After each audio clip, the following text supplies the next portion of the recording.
Shalom, friends, and welcome, Yossi. What's this week's Parsha, Yossi? It's Va'eira. Parshat Va'eira, in which Moshe Rabbeinu is looking to inspire and to instill some element of hope and something to look forward to a nation that has gone through a lot. They've gone through years of slavery and hardship, and it's only gotten harder for them as of late. And here is Moshe Rabbeinu coming and telling them, have some faith, everything will be okay.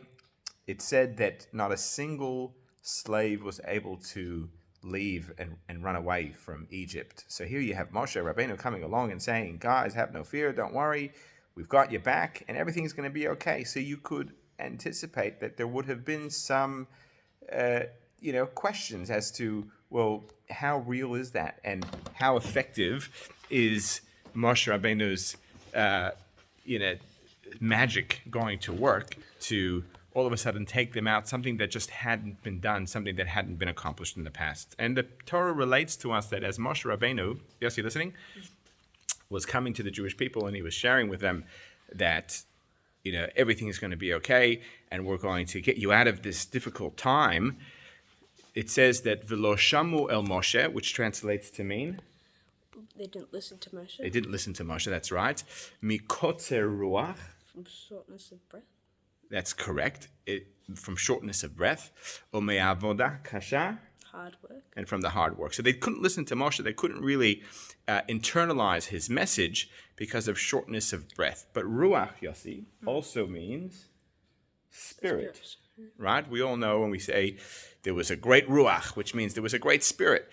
And the commentaries say that the Jewish people had difficulty and they had challenge listening to Moshe, yes, because of the hard work, but also because their spirit and their objective view on life was being crushed, was really under a significant amount of constraint.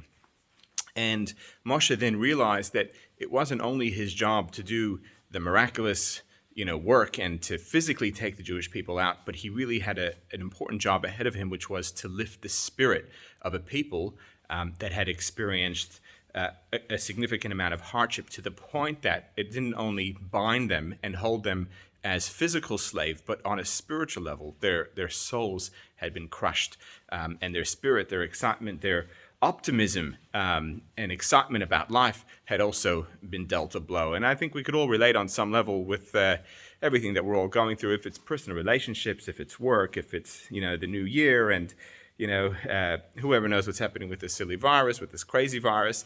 But the idea that we can sometimes get caught in our challenges and our worries to the point that it affects our spirit, it affects our ability to look optimistically into the future, that could really, compromise our ability to take the next best step forward. And it was Moshe's job, and it's our job, to make sure that V'lo shamu el Moshe mikotzer ruach, that our spirit is not crushed, and that we strengthen our own spirit and the spirit of those around us, so that 2022 will be a better and greater and healthier and safer year.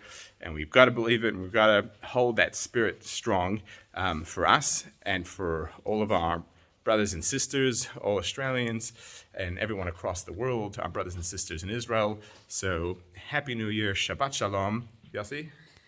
Shabbat shalom. Shabbat Shalom.